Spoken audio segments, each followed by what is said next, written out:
제가 오늘 당분간 이제 자유마을에 그 강의를 할 수 있는 기회가 오면 제가 여러분께 그 사상에 대해서 여러 번 제가 말씀을 드리려고 그래요. 하여튼 뭐 그걸 이제 하려고 하는데 오늘은 제가 올려주세요. 괜찮아요. 영적 전쟁이라는 제목을 제가 했는데 다음이요. 이제 인류 역사를 보면요, 하나님과 사탄의 전쟁이다 이렇게 볼 수 있습니다. 그렇죠? 하나님과 사탄의 영적 전쟁이라고 볼 수 있는데, 인류 역사를요, 성경에 입각한 것 말고 헌법 교수가 인류의 역사가 뭐겠는가라고 이제 우리가 정의를 내리면요, 자유 확대의 역사다 이렇게 볼 수 있거든요. 한마디로 그건 보는 시각에 따라 달라지는 것이죠. 성경적으로 보면 하나님과 사탄의 영적 전쟁이 우리의 인류 역사다 이렇게 볼 수 있겠지만, 헌법 교수가 본다면 이 인류의 역사는 자유 확대를 하기 위한 역사다 이렇게 볼 수가 있습니다.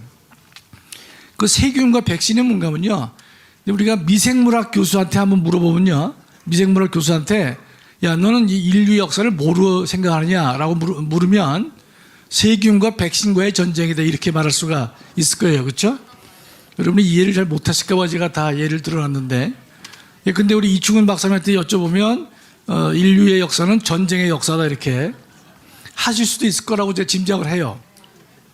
결국은 우리는 하나님과 사탄의 영적 전쟁 속에서 우리가 살고 있는 것입니다.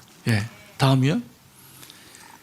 그럼 하나님을 대적하는 사탄은 그 핵심이 뭐냐? 유물론입니다. 유물론.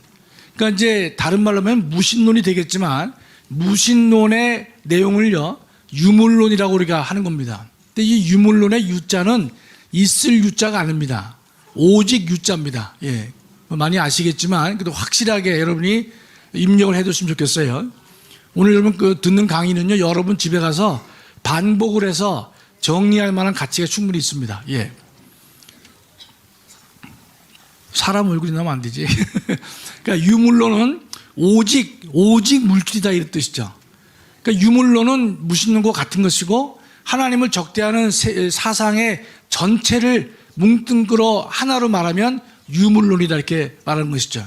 오직 물질이다. 그 말은 세상의 시작도 물질에 의해서 시작된 것이고, 물질의 법칙에 의해서 세상은 만들어져 왔고 흘러왔다 이렇게 보는 것이 유물론입니다.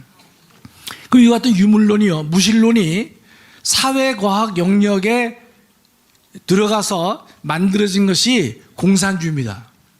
이건 뭐 제가 정의를 내리는 것이기 때문에 틀릴 수도 있겠지만 제가 소신껏 얘기를 하고 있는 것이에요.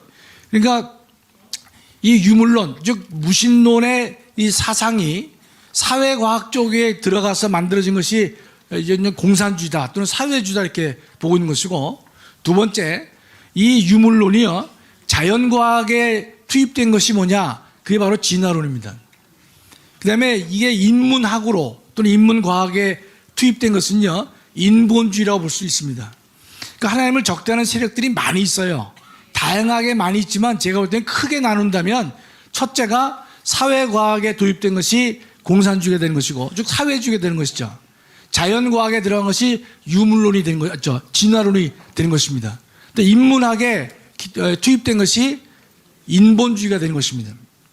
그런데 제가 그 연도가 나와 있는데 거기에 보면 진화론은 1859라고 썼죠, 제가요.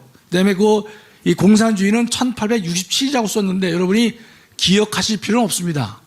그러나 이 다윈의 진화론이 종의 기원이라는 책이 여러분 다 아실 텐데, 다윈의 종의 기원이 제일 먼저 만들어진 것이 1859년입니다. 이미 1800년 중반에 하나님을 적대하는 세력이 강하게 등장을 했다 이런 뜻이에요.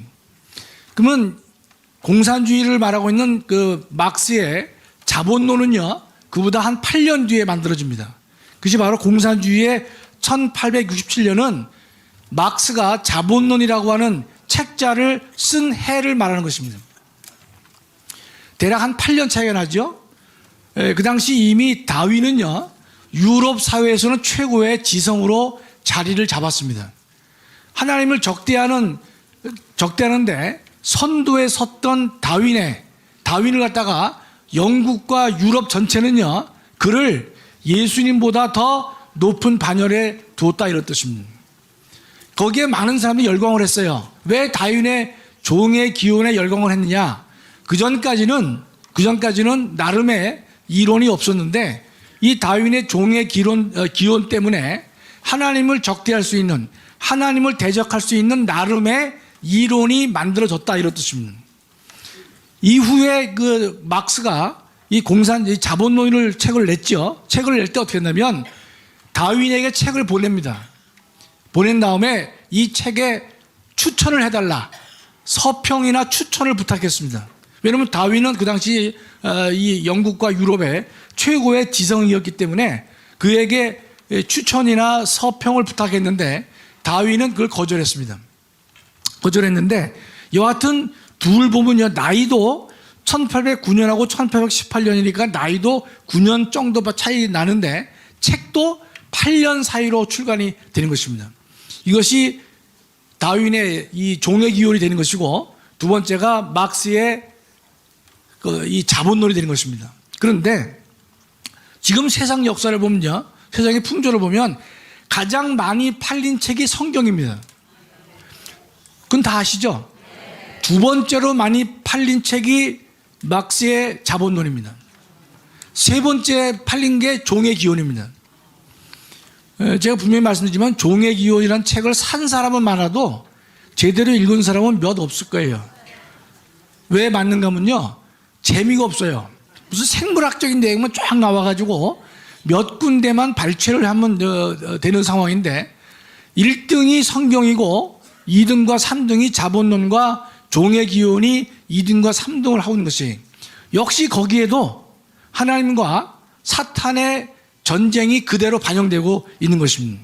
이해할 수 있겠죠? 그렇죠? 1등은 하나님인데 2, 3등은 하나님을 반대하는, 즉 유물론자들의 책들이 2등과 3등을 해서 성경을 포위하는 듯한 그런 형태가 되고 있다 이런 뜻입니다. 네, 다음 보여주시죠. 먼저 막스를 제가 간단히 설명을 드리려고 하는데, 칼 막스의 공산주의와 사회주의가 뭐겠냐. 우리 정확히는요, 사회주의와 공산주의는 개념이 좀 다른 겁니다. 그러나 그냥 넓게 우리가 같은 동의어로 보고 있지만, 구별을 원하는 분들은 이렇게 생각하시면 좋아요. 사회주의가 고도로 발전되면 공산주의가 된다, 이렇게 생각하시면 가장 심플합니다. 반대가 아니에요. 제일 먼저 사회주의를 굳건히 만들고 그것이 더욱더 깊어지면 공산주의가 될 것이다, 이렇게 이해하시면 좋습니다. 그러나 뭐 양자를 동의어로 봐도 잘못은 아닌 것이에요. 그런데 이 칼 막스가 왜 놀라운 주장을 했느냐, 그 이제 표를 보시면 알겠지만, 그 전화를 미리 다 꺼놓으세요. 저는 수업 시간에 학생들 전화 안 끄면 제가 막 지역에서 뭐라 그래요. 그럼 결례다, 결례. 예. 깜빡 잊었다, 그건 말도 안 되는 거예요. 왜 그 깜빡 잊어요, 잊기는. 목사님 설교하실 때 말이지 전화 막 울리고 그럼 되겠어요? 다 미리 다 죽여놓고 해야지. 그 안 죽인 사람은 죽여버려야 돼요.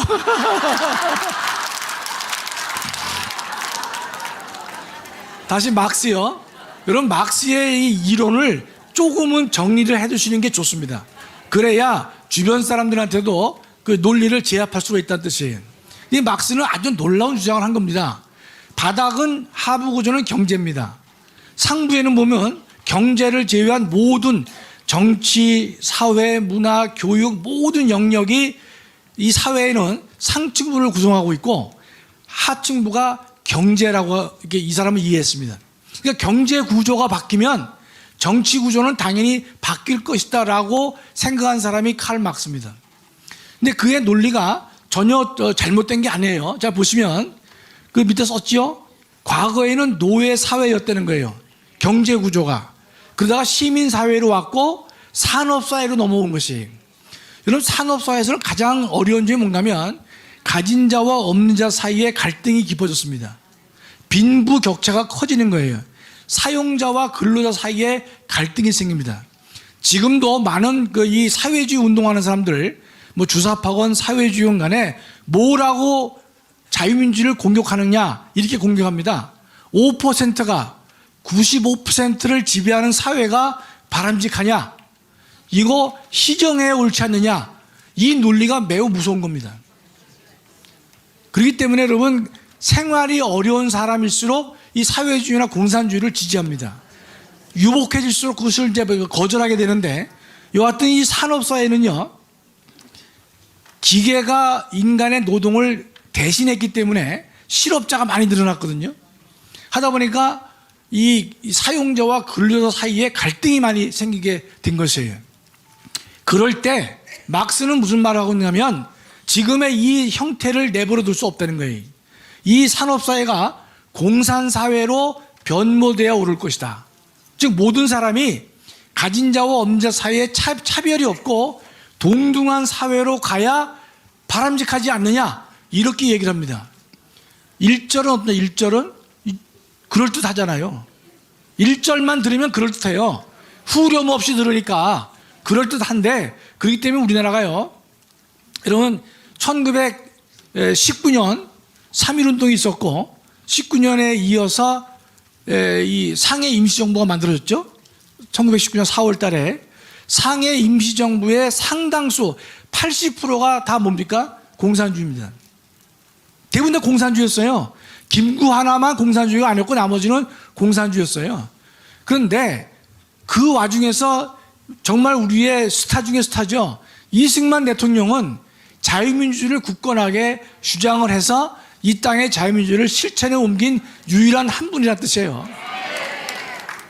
그 당시는 왜 그러면 공산주의가 많았느냐? 이 러시아가 공산주의로, 소련으로 바뀐 해가 1917년입니다.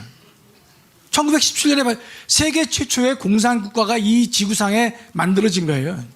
만들어졌기 때문에 그 영향력이, 그 소련은요, 자신의 공산주의를 전 세계에 수출을 많이 합니다. 돈을 주면서 수출을 해요.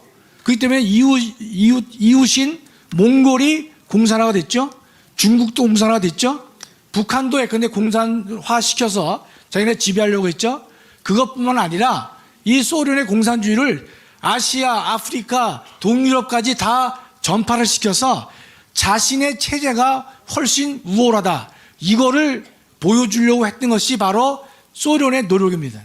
바로 1917년이에요. 그러니까 우리가 가까이 있었지 않습니까? 아까도 얘기했지만 산업사회에서 가진 자와 없는 자 사이에 갈등이 있는데 이게 바람직하냐? 이런 사회가 옳지 않다. 동등한 사회를 만들어보자 라고 했을 때는요, 상당 부분 그 말에 귀를 기울일 수밖에 없는 것이에요. 그런데 실제로 그런 어려운 상황 속에서 자유민주주의가 뭔지를 아는 사람이 그 당시 없었어요. 공산주의는 들은 풍월로 아는 게 있었지만 정확하게 자유민주주의가 뭔지를 알지 못하던 그 시절인데, 그 시절에 하나님께서는 이승만 박사를 미국으로 공부하게 해서 그 뛰어난 머리를 통해서 공부를 하고 대한민국의 자유민주를 지켜야 될 것이다 라고 해서 이 땅에 자유민주주의가 들어오게 된 것이다, 이런 뜻이죠. 아무리 강조해도 지나치지 않는 큰 공적이다, 저는 이렇게 확신하고 있는 것입니다. 다시 본문으로요.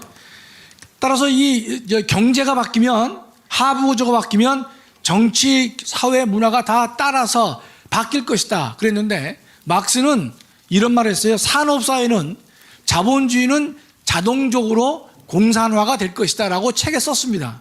그러나 되지 않았어요.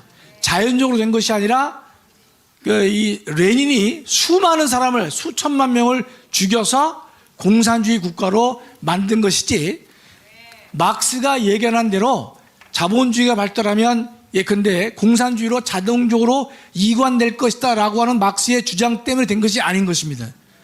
수천만 명의 피를 흘려서 공산화가 됐다, 이런 뜻이죠. 다음이요. 근데 우리가 이제 또 기억해야 될 사람이 또 하나 있는데요. 그람시입니다. 그람시. 우리 전 목사님께서 가끔 보면 이제 그람시 말씀을 잠깐 하실 때가 있어요. 이 그람시가 매우 중요한 인간입니다. 연도는 1891년이기 때문에 대략 이 막스하고는 한 70년, 70한 3, 4년 그 차이가 되는 후대 사람인데, 이 그람시는 이탈리아 사람인데 그 대단히 머리가 뛰어나고 명석하다 그래요. 원래가 이 막스라든지 이런 그람시라든지 이 사탄의 두목들이 머리가 다 뛰어난 사람들이에요. 머리가 둔하면 이거 못합니다. 예. 근데 이 그람시는요, 저 써있지만은 무솔리니가 파시즘의 독재를 하고 있었을 당시에 이탈리아에서 공산당을 창당합니다. 그러니까 이 사람은 누구의 영향을 받았겠죠? 소련의 영향을 받은 겁니다. 1917년에 소련이 공산화됐기 때문에 그게 수출이 됐단 말이죠. 영향을 받아서 이 이탈리아에다가 공산당을 만든 첫 번째 인물이 바로 안토니오 그람시입니다. 그람시. 공산당을 만들었기 때문에 그 당시 무솔리니 정권이 이 인간을 처벌했습니다. 그래서 20년 옥살이를 했어요. 검사가 뭐라고 했냐면요, 이 사악한 두뇌를 가졌기 때문에 평생 감옥에 넣어야 되는데 20년밖에 못 살게 해서 아쉽다라고 할 정도로 아주 두뇌가 뛰어난 친구예요. 근데 이 친구가 감옥에 들어갔으면 다른 일이 없어야 될 텐데 이 친구가 들어가서 옥중소라는 책을 씁니다. 대학 노트 2848은 뭔가면 대학 노트 2848매에 해당하는 글을 쓰는 거예요. 그러니까 20년 동안 가서 옥살이 하면서 글만 쓴 겁니다. 그래서 그것이 책으로 나옵니다. 책으로 나와서 수많은 전 세계의 좌파 세력들에게 결정적인 영향을 행사했다 이런 뜻입니다. 그렇기 때문에 그 안토니오 그람시를요, 혁명업계, 공산화를 하려고 하는 혁명업계에서는 아인슈타인과 같은 인물이다, 또는 갈릴레오와 같은 뛰어난 인물이다, 자기네 업계에서는 그렇게 말을 하고 있다 이런 뜻이에요. 그 다음에요,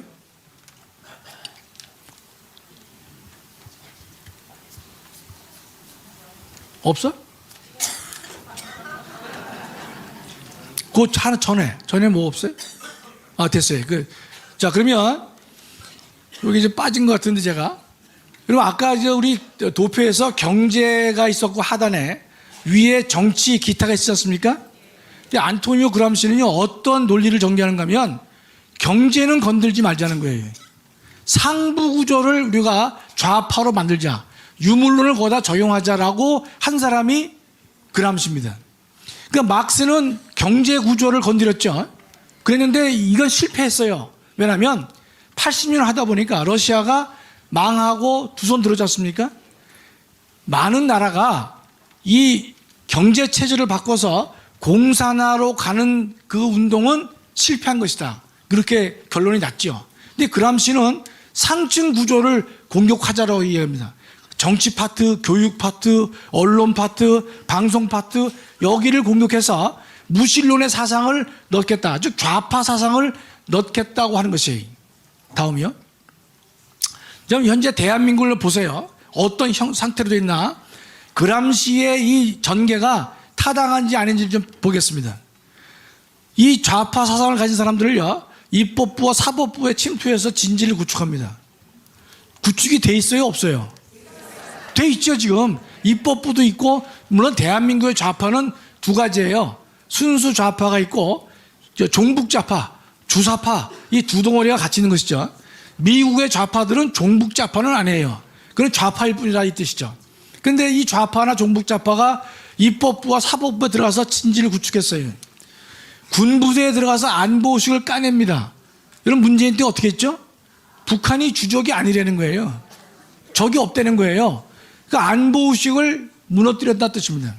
또 언론에서는요, 반정부 기사를 쏟아냅니다. 딱 들어맞죠, 여러분? 그렇죠? 학계에서는요, 기존의 역사 이해를 완전히 뒤집는 연구를 발표합니다. 대한민국 뭐 리영이라든지 뭐 태백산맥 등록했던 그 책을 통해 가지고 기존의 역사관들을 완전히 부정하는 그런 얘기를 이제 한단 말이죠. 6.25가 꼭 남침일 수 없다, 뭐 이렇게 시작해 가지고 다양한 반대 입장들을 얘기하고 있습니다. 그러면 그 중에서요, 문화와 예술은요, 이 그람시 이론에 따른다면 가장 전위부대 역할을 합니다. 전위부대 역할. 상부 구조를 좌파로 만드는데 가장 일선에 서서 노력해야 될 분야가 문화와 예술입니다. 이건 대한민국 문화와 예술이 어떻게 됐죠, 지금? 다 좌파로 넘어갔죠. 그렇죠?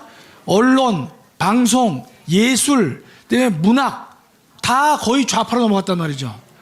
그것만 봐도 대한민국이 얼마나 위험한지 충분히 알 수가 있는 것이에요. 그러니까 지금 이 사람들이 접근 방법을 달리하는 것이 막스의 사상은 지금 인정받지 못합니다.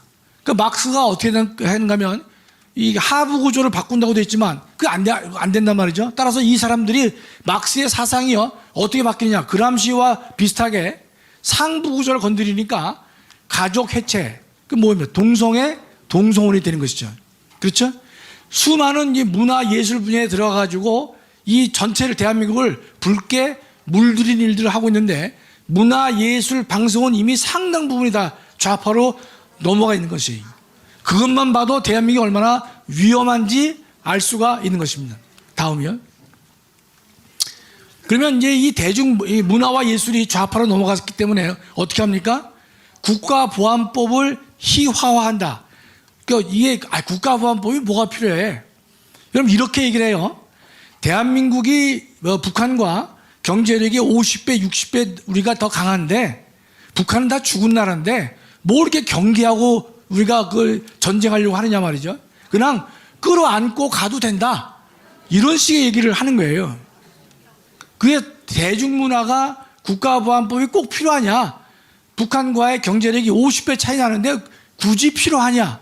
이렇게 논리를 전개하면요, 듣는 사람이 뭐 그럴 수도 있겠다 말이죠. 넘어가는 거예요. 상당 부분이. 그런 논리를 전개한 것이 과거에 옛날에 노무현 때 국가보안법 폐지 논쟁할 때 제가 반대론자로서 제가 글을 썼지만 그때 그 찬성한 교수들이 그런 논리를 많이 폈어요. 교수들이 50배 차이 나는데 뭔 북한을 갖다가 굳이 적으로 봐가지고 접근할 필요가 뭐가 있겠는가. 근데 그런 인간들이 이명박 박근혜 때 와서는 국가보안 폐지 문제가 다시 소멸되니까 죽은 듯이 가만히 있어요. 그래서 내가 대학 교수란 놈도 똑같은 놈들이 많은 거예요. 지조 없이 양심 없고 원칙이 없는 인간이 많단 말이죠. 그럼 그렇게 얘기를 하면요, 보세요. 역사를 부정하고 진실을 흐리게 합니다. 그렇죠? 남침이냐 북침이냐 이것도 흐리게 하는 거 아닙니까? 그러면 덜 성숙한 청소년들은요 그 말에 빠져들게 되게 쉽고, 또 하나 뭔가면 아닌 말에는 귀가 더 솔깃합니다. 아닌 말에는 귀가 솔깃하단 말이죠. 지금도 얼마 전에 여론조사를 했는데 지금 사드에서 전자파가 나오는 그게 유해파다고 했는데 그게 기준치에 몇천 분의 1밖에 안 나오는데도 그게 유해하다고 믿는 사람이 지금도 한 37% 됩니다. 청담동 술집이 진짜로 있었다고 믿는 사람이 31%예요. 그다음에 대장동 사건이 윤석열 게이트라고 믿는 사람이 30%입니다. 도대체 이게 나라 꼴이 좀 정신이 있는지 없는지 우리가 알 수가 없단 말이죠. 예, 다음이요. 그러면 좌파와 주사파를 우리가 구별할 필요가 있는데 막스의 공산주의를 따르는 좌파는 주사파 또는 종북좌파로 불러야 옳습니다. 그러나 그람시를 따르는 좌파들은 좌파가 되는 것이 똑같아요. 다 결국은 하나님 나라를 어떻게 합니까? 대적하는 거예요. 하나님을 대적하는 무리들이죠. 저 보시면 막스의 사상이 뭐로 바뀌었습니까? 소수인권 보호한다, 페미니즘이다, 환경론자다, 동성애, 동성원, 가정파괴. 다 뭡니까? 하나님께 대적하는 존재들이. 동성애, 동성원은 결국 가정파괴 아닙니까? 가정파괴라고 해서 하나님 만드신 창조 질서를 무너뜨리는 것이 되는 거예요. 그래서 우리가 이거 싸울 수밖에 없다. 그건 우리가 기독교인으로서도 싸워야 되겠고 평범한 시민으로서도 이걸 따고 용납할 수가 없는 것이다, 이런 뜻이죠. 마지막이요. 여러분 성경에 보면요 이런 말이 있죠. 이런 말씀이, 내가 다시 올 때 믿음을 보겠는가. 그 말씀이 전 너무나 딱 맞는 것 같아요. 교회라고 하고 있지만 많은 이 대형교회 목사님들이 말씀을 바라보질 않고 교인을 바라보면서 설교한단 말이죠. 그 말씀이 살아있겠습니까? 살아있지 않죠. 그 모습을 보는 우리 같은 평범한 사람들도 그런 모습이 역겨운데 하나님이 보셨을 때는 어떻게 하시겠어요? 하나님 보실 때는 우리도 역겨운데 하나님 보실 때는요 토하여 내치는 그런 대상이 될 수가 있다는 뜻이에요. 이 땅에서는 본인들은 훌륭한